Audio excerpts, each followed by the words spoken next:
اس طرح کا دیوان کبھی آیا نہیں ہوگا. جنتیوں کو بٹھایا جائے, ایک جنتی اس پر مظہری پر بیٹھے ہوگا, متکئین, ٹیک لگائے بیٹھے ہوں گے. یہ جنت کے احوال بیان ہو رہے ہیں. ٹیک لگائے بیٹھے ہوں گے اور آمنے سامنے ہوں گے دوسرے جنتی بھی. دوسرا جنتی اس طرف ہے, ایک جنتی اس طرف ہے, آمنے سامنے ہوں گے. یطوف علیہم ولدان مخلدون, وہاں خوبصورت لڑکے خدمت کے لیے معمور ہوں گی. وحور عین کامثال اللؤلؤ المکنون, اور اللہ فرماتا ہے بڑی بڑی آنکھوں والی حوریں ایسی جیسے کہ چمکدار موتیوں کی طرح. ایک ایک جنتی کو 70 حوریں خدمت میں دی جائیں گی.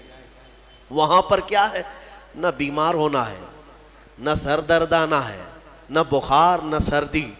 جنت میں نہ غم ہے, نہ کسی چیز کا خوف ہے. خوف کس چیز کا ہوتا ہے؟ مرنے کا ہوتا ہے. موت تو آنی نہیں ہے. کوئی چیز چلی جائے گی, فوت ہو جائے گی تو اس کا غم ہے, وہ چیز ہونا نہیں ہے وہاں پر. ڈر بیماری کا ہے, بیمار ہونا نہیں ہے. پھر پلس کبھی ایسا ہوا کہ پیٹ درد سے آدمی بے چین ہوتا ہے, بے قرار ہوتا ہے. جنت میں نہ کبھی کسی کو پیٹ درد ہونا ہے, نہ کسی کو طہارت استنجا پکانے کی حاجت ہونی ہے, کیونکہ وہ نوری جگہ ہے. جو کھائے گا وہ نور ہی نور ہے, نور ہی نور ہے, اس کا فضلہ نہیں. نور کا فضلہ نہیں ہوتا, کچرا نہیں ہوتا. تو جنت میں کسی چیز کی فکر نہیں. اسی لیے قرآن میں جگہ جگہ اللہ نے فرمایا لا خوف علیہم ولا ہم یحزنون, نہ ان پر کسی چیز کا خوف ہوگا, نہ کسی چیز کا غم ہوگا. اسی لیے میرے عزیزو جنت کی چاہت رکھو. اس سے بڑھ کر کے کیا ہے؟ جنت میں ایک محل کیسا دیا جائے گا پتہ ہے؟ جنت فل ہو چکی ہوگی, فل ہو چکی ہوگی. سب سے اخیر میں ایک بندہ آئے گا, حساب دیتے دیتے دیتے زمانہ گزر گیا. جنتی جنت میں جا چکے, سب کا فیصلہ ہو گیا. لاسٹ آنے والا, سب سے اخیر میں آنے والا جنتی پتہ نہیں کتنے 100 سال بعد آئے گا. بخشش ہو گئی, اس کی سزائیں ختم ہو گئیں, اسے بھی نکال کر کے لایا گیا. جنت میں وہ آیا, دیکھا ساری جنت بھری ہوئی, سب کے محلات لگے ہوئے ہیں. ظاہر سی بات ہے انٹرنس پر سیدھے ہی آتے ہی بڑے بڑے محلات اور سب کے نام لگے ہوئے ہیں. یہ حسرت سے دیکھنے لگا, میں بہت تاخیر سے آیا, مجھے جگہ ملے گی یا نہیں ملے گی. سب سے اخیر میں آنے والا جنتی, تو وہ جنت میں اندر آئے گا, رب تبارک و تعالیٰ سے پوچھے گا کہ مولا میری جگہ ہے یا نہیں جنت میں. رب تبارک و تعالیٰ فرماتا ہے جنت میں اس بندے سے پوچھتا ہے تیری کیا خواہش ہے. جنت میں یہ محلات سب کو جو دیے گئے ہیں وہ کتنے بڑے ہوں گے میں انداز آپ کو بتاتا ہوں.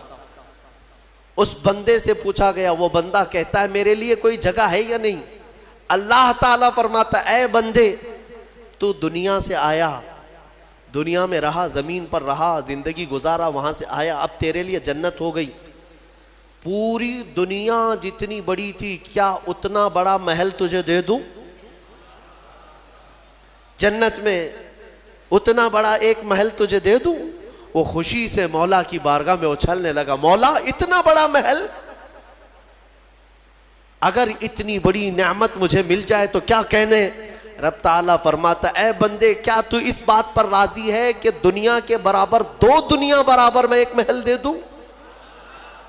دگنا, دنیا جتنی بڑی ہے اس سے بڑی. وہ بندہ خوشیوں سے جھومتا جا رہا ہے, یہاں تک کہ رب تعالیٰ اضافہ کرتا جا رہا ہے.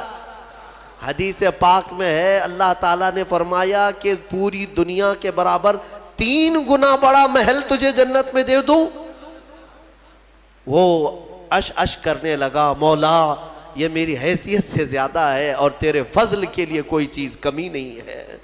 پھر مولا تبارک و تعالیٰ حکم دے گا کہ اس بندے کو جو دنیا سے آیا, سب سے اخیر میں آیا, پوری دنیا کے برابر 3 گنا بڑا کر کے اسے محل دیا جائے. یہ سب سے اخیر میں آنے والے کا ہے, جو شروع میں جا چکے ہوں گے ان کے محلات کتنے بڑے ہوں گے, اور جنت کی وسعت کو تم اندازہ بھی نہیں کر سکو گے. وہ کتنی بڑی ہے, کتنی چوڑی ہے, نہ تمہارے کیلکولیشن میں آ سکے گا, نہ حساب میں آ سکے گا. جنت کو کس قدر پھیلایا گیا ہے میرے عزیزو.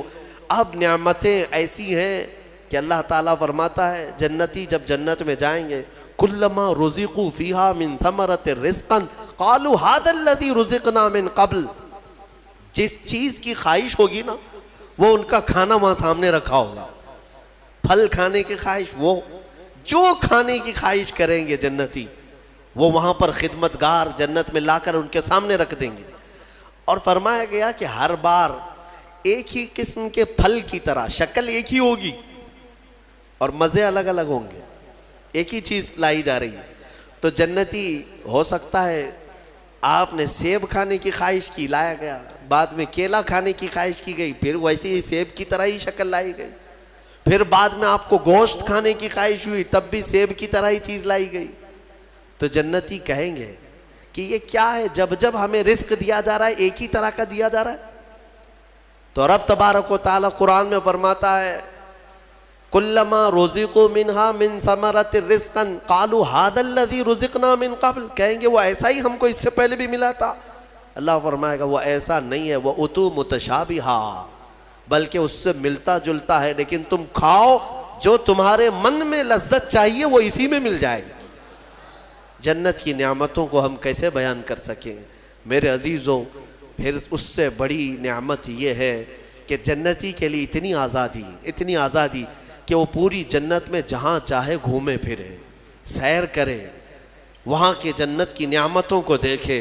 جنتی کی کبھی خواہش ہوگی وہ عرض کرے گا کہ مولا میں سیر و تفریح کے لیے تیری اولیاء کے دربار دیکھنا چاہتا ہوں. اسے لے جایا جائے گا. اللہ تعالیٰ کے جو محبوبین ہیں اولیاء، ان کے پاس جنتی کو لے جایا جائے گا.